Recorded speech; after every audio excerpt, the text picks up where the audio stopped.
Welcome viewers, স্বাগত আপনাকে কালো আত্মা ইউটিউব চ্যানেলের আরও একটি নতুন ভিডিওতে। তো আজকে আমি আরও একটি ভয়ঙ্কর ঘটনা আপনাদের সাথে শেয়ার করব।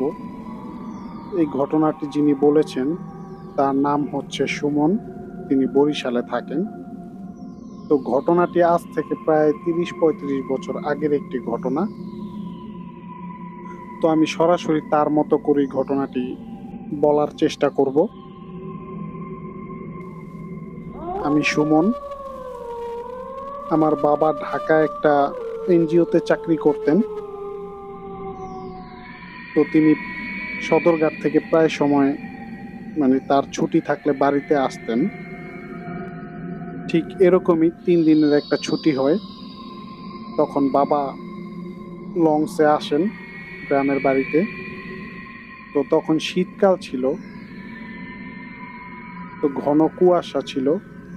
তো শীতকালে অনেক সময় দেখা যেত যে লঞ্চ চরে আটকে যেত, কিন্তু ওই দিন কোনো চরে আটকায় নাই, যার কারণে বাবা একটু তাড়াতাড়ি বরিশালে পৌঁছায় যান। তো তিনি তখন লঞ্চ থেকে নামেন, নেমে তিনি ওইখানে কিছুক্ষণ অপেক্ষা করেন যে কোনো গাড়ির আসে কিনা। কিন্তু প্রায় 30 মিনিট অপেক্ষা করার পরে দেখলেন যে আসলে কোনো গাড়ি নাই। শীতের দিন তো মানুষজন খুব কম। আর লঞ্চ ঘাট থেকে আমাদের এইখানে আসতে, আমাদের বাড়িতে আসতে প্রায় 2 ঘন্টার মতো সময় লাগে। কোনো গাড়ি পাওয়া যাচ্ছিল না, যার কারণে বাবা হেঁটেই রওনা দেন। এবং আসার সময় তিনি দেখতে পান যে কিছু জেলে ইলিশ মাছ নিয়ে বসছে।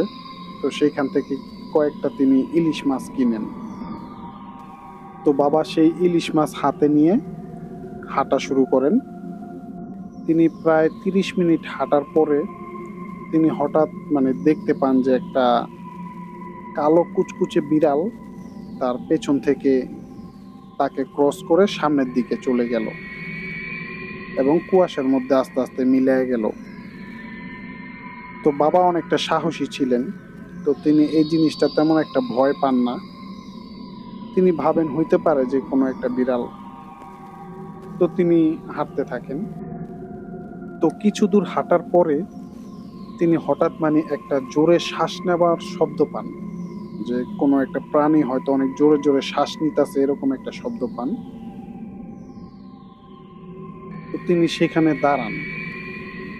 তো এমন সময় তিনি দেখতে পান যে একটা কালো কুকুর তাকে ক্রস করে চলে গেল দৌড়ে। তো জায়গাটা অনেক শুনশান, নীরবতা থাকার কারণে, আর যেহেতু শীতের দিন একবারে কোনো শব্দ নাই, একদম স্তব্ধ সবকিছু, যার কারণে সেই কুকুরটার নিঃশ্বাস নেওয়ার শব্দটাও স্পষ্ট পাওয়া যাচ্ছিল। তো কুকুরটা বাবাকে ক্রস করে দৌড়ে চলে যায়। তো বাবা এরকমই হাঁটতেছিলেন। তো বাবার কাছে সিগারেট ছিলেন, তো তিনি একটার পর একটা সিগারেট ধরাইতেছিলেন। সিগারেট খেতে খেতে তিনি আগাচ্ছিলেন। তো তিনি যখন আরো কিছু দূর আগান, তো তিনি হঠাৎ দেখতে পান যে প্রায় 10-12টার মতো ঘোড়া তাকে ক্রস করে সামনের দিকে যাচ্ছে। তো বাবা ওই সময় চিন্তা করেন যে এই জায়গার মধ্যে ঘোড়া আসলো কোত্থেকে, এতগুলা ঘোড়া, তাও আবার। আর বরিশালে কোথাও এরকম ছিল না ওই সময়টাতে, ঘোড়ার যেই খামার থাকে এরকম কোনো খামার ছিল না। আর ওই সময়টায় এরকম এত রাত্রে যদিও থাকে ওইখানে আশেপাশে, কিন্তু এত রাতে তো ঘোড়াগুলা খামারের মালিক হয়তো বাইরে ছেড়ে দিবে না। তো বাবার হাতে ওই যে নোকিয়া ফোন ছিল, যে আগের যে ফোনগুলা ছিল, তো সেই ফোনের টর্চে তিনি হাঁটতেছিলেন। তো কুয়াশাতে বেশি দূর দেখা যায় না, তখন তিনি সেই লাইট মারেন ঘোড়াগুলার দিকে। তো তিনি দেখতে পান যে ঘোড়াগুলা আছে ঠিকই, হেঁটে হেঁটে সিরিয়াল ধরে লাইন ধরে যাইতাছে, কিন্তু একটা ঘোড়ারও মাথা নাই। তখন এইটা দেখে বাবা অনেকটা ভয় পেয়ে যায়, যদিও তিনি অনেক সাহসী মানুষ। তবে তার তার ভাষ্য মতে যে তার শরীরের পশমগুলা দাঁড়ায় যায়। তখন তিনি তার হাতে সিগারেটটা শেষ হয়ে গেছিল এই কিছুক্ষণ আগে, যার কারণে তিনি এগুলা দেখে সাথে সাথে আরেকটা সিগারেট জ্বালান। কিন্তু সিগারেট জ্বালানোর পরে তিনি যখন তাকান, তিনি দেখেন যে আসলে সেইখানে কিছুই নাই। তখন তিনি বুঝতে পারেন যে তার সাথে অস্বাভাবিক কিছু ঘটতেছে। তো তিনি দোয়া দুরুদ পরে হাঁটতেছিলেন, আর একটু তাড়াতাড়ি হাঁটার চেষ্টা করতেছিলেন। আর যেহেতু অনেকটাই নীরব, সেখানে কোনো ধরনের আওয়াজ নাই, কোনো শব্দ নাই, বা আশেপাশে কোথাও কোনো বাড়ি ঘরও নাই।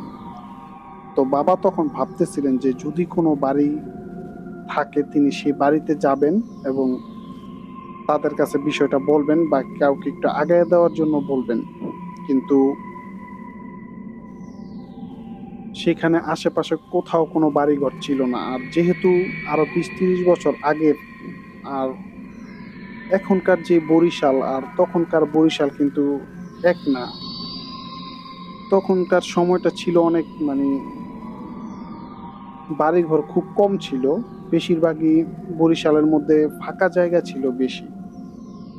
তো তিনি এরকম একটা জায়গার মধ্যে, তো তিনি হাঁটতেছিলেন, জোরে জোরে হাঁটার চেষ্টা করতেছিলেন। তো হুট করে তিনি দেখতে পান যে কয়েকটা হাতি তার সামনে দাঁড়ায় আছে। তখন তিনি এটা দেখে আরো ভয় পেয়ে যান যে আসলে এই সময় এখানে হাতি থাকার কথা না, তো এখানে হাতি আসলো কোত্থেকে।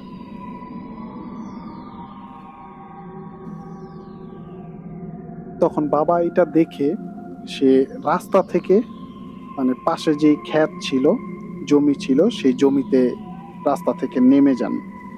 নেমে তিনি ওই হাতিগুলাকে ক্রস করে তার হাতের মধ্যে সিগারেট তিনি একটার পর একটা জ্বালাইতেছিলেন। কারণ তিনি এটা জানতেন যে হাতে আগুন থাকলে কখনো খারাপ জিনিস, যে খারাপ আত্মাগুলো, এগুলা কোনো ক্ষতি করতে পারে না বা কাছে আসতে পারে না। তাই তিনি আগুন হাতে রাখতেছিলেন, একটার পর একটা সিগারেট তিনি জ্বালাইতেছিলেন। তখন তিনি সেই জমির মধ্য দিয়ে হেঁটে অনেকখানি রাস্তা ক্রস করে সেখানে ওঠেন, মেঠো পথ। তো তিনি সেখানে উঠে পিছনে তাকান, কিন্তু পিছনে তাকিয়ে তিনি কোনো হাতি দেখতে পান না। দেখেন যে আসলে সেখানে কিছুই নাই, পুরো জায়গাটাই ফাঁকা। তো তখন তিনি তাড়াতাড়ি সামনের দিকে হাঁটতে থাকেন, কিন্তু তার কাছে মনে হচ্ছিল যে পথ যেন ফুরায় না। তো ওই যে একটা কথা আছে না যে বিপদের রাস্তা সহজে শেষ হয় না, তো ওরকমই ব্যাপারটা অনেকটা। তো তিনি যখন সামনের দিকে আগাচ্ছিলেন, তো হঠাৎ করে পেছনে কিছু দৌড়ে আসতেছে, অনেকগুলা প্রাণী। তিনি এটা বুঝতে পারেন, অনুভব করেন।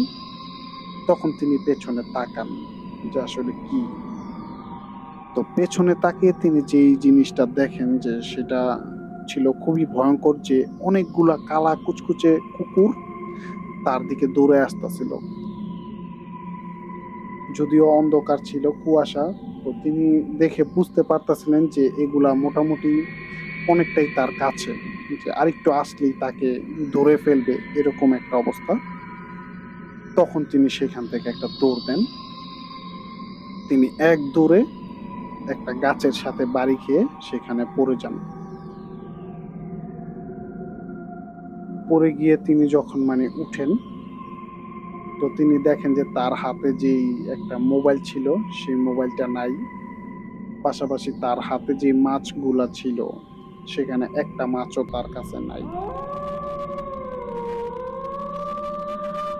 তো তিনি সেখানে উঠে বসেন, বসে এদিক সেদিক তাকাচ্ছিলেন যে তার সেই মোবাইলটা খোঁজার জন্য। কারণ ওই টর্চ লাইটটা ছাড়া তিনি যেতে পারবেন না, যেহেতু অনেক ঘন কুয়াশা এবং অন্ধকার। তো তিনি হঠাৎ বুঝতে পারেন যে তার শরীরের উপরে, পিঠের উপরে যে পানির ফোঁটা পড়তেছে। তিনি প্রথম ভাবেন যে হইতে পারে যে কুয়াশার যে পানিগুলা সেগুলা পড়তেছে। তো আবার তিনি চিন্তা করলেন যে কুয়াশার পানি তো এত ঘন ঘন পড়ার কথা না। তখন তিনি উপরে তাকান। তো তিনি উপরে তাকিয়ে যে জিনিসটা দেখেন, যে আসলে এটা দেখার জন্য তিনি একবারেই প্রস্তুত ছিলেন না। তিনি দেখতে পান যে 3টা লাশ সেই গাছের মধ্যে ঝুলানো। একটা বট গাছ ছিল, তিনি মূলত সেই বট গাছটার সাথে বাড়ি খেয়ে পড়ে গেছিলেন। তো সেই গাছে 3টা লতা পাতা দিয়ে 3টা লাশ ঝুলানো, এবং প্রত্যেকটা লাশ অর্ধেক খাওয়া। দেখে মনে হচ্ছে যে কোনো শিয়াল কুকুর লাশগুলা ছিঁড়ে ছিঁড়ে খাইছে, এরকম বোঝা যাইতেছে। তো এটা দেখে তিনি জোরে একটা চিৎকার দেন, এবং তার শরীরে যত জামা কাপড় আছে সবগুলা খুলে তিনি একপাশে ফেলে তিনি প্রস্রাব করে গোল বৃত্ত করে সেখানে মাথা নিচু করে বসে থাকেন। তো বসে বসে তিনি ভাবতেছেন যে আজকেই হয়তো তার শেষ দিন। আর তিনি কান্না করতেছিলেন। তো এমন সময় আল্লাহরই রহমত, তিনি একটা টেম্পোর আওয়াজ পান, যে একটা টেম্পো আসতেছে। তখন তিনি কোনো রকমের তার প্যান্ট পরে তিনি সেই টেম্পোর দিকে দৌড়তেন। তো টেম্পোটা আসতেছিল, ওই টেম্পোতে যে লোকটা বসা ছিল সে তার দৌড়ে আসা দেখে সেই লোকটাও ভয় পেয়ে যায় যে আসলে এটা কি। তখন সে যখন তার কাছাকাছি যায়, সে ওই টেম্পোর লাইটের আলোতে তাকে দেখে, দেখে তাকে জিজ্ঞেস করে। ওই টেম্পো ড্রাইভার তাকে চিনতো, বাবার পরিচিত ছিল। সে তখন তাকে জিজ্ঞেস করে যে আরে মনসুর ভাই, আপনি এখানে? তখন সে বলে যে আমি ভয় পাইছি। তখন বলে যে আপনি গাড়িতে ওঠেন। তো বাবা গাড়িতে ওঠার সাথে সাথে অজ্ঞান হয়ে যায়। আর সেই টেম্পো ড্রাইভার সে মূলত রাতেই গাড়ি চালায় বেশিরভাগ। তো তিনি অভ্যস্ত, এরকম অনেক ঘটনা তিনি ওই জায়গাটাতে দেখছেন। ওই রাস্তাটা সম্পর্কে তার অনেক ধারণা আছে, তিনিও অনেক ঘটনা তার সাথে ঘটছে। তো তিনি সেই টেম্পো নিয়ে সরাসরি বাসায় চলে আসেন, কারণ টেম্পো ড্রাইভার আমাদের বাড়ি চিনতেন। তো বাড়িতে এসে পরে সমস্ত ঘটনা বলেন, এবং বাবাকে ঝাড়ফুঁক করা হয় এবং তাকে গোসল করানো হয়। পরবর্তীতে প্রায় 1 মাস বাবার শরীর অসুস্থ থাকে এই ঘটনা ঘটার পরে। তো তারপর থেকে বাবা আর কখনো রাতের বেলা আসেন নাই। যদিও আসছেন, তিনি দিনের বেলা আসতেন, তিনি রাতে আর কখনোই আসতেন না। আর কবিরাজ আনা হয়েছিল বাড়িতে। সেই কবিরাজ বলে যে তাকে সেদিন যেই কুকুরগুলো পিছনে দৌড়ে আসতেছিল সেগুলো তাকে মেরে ফেলতো যদি তার হাতের ওই মাছগুলা না নিতে পারতো। তো সে যখন মাছ ফালায় দৌড় দিছে, তখন ওইগুলা সেই মাছগুলা নিয়ে ব্যস্ত হয়ে পড়ছিল, যার কারণে সে প্রাণে বেঁচে যায়। তো সেই কবিরাজও বলে যে আপনাদের ভাগ্য ভালো যে সে বেঁচে ফিরে আসছে, কারণ এরকম পরিস্থিতিতে খুব কম মানুষই বাঁচে। তো ভিউয়ার্স, এই ছিল ঘটনা। তো ঘটনাটা যদি আপনাদের ভালো লেগে থাকে তাহলে লাইক, কমেন্ট ও শেয়ার করুন, এবং আমাদের কালো আত্মা ইউটিউব চ্যানেলটি সাবস্ক্রাইব করতে ভুলবেন না। পাশাপাশি আপনি যদি ফেসবুক থেকে দেখে থাকেন তাহলে আমাদের পেজটি ফলো দিয়ে রাখবেন। সো ভালো থাকবেন, ধন্যবাদ।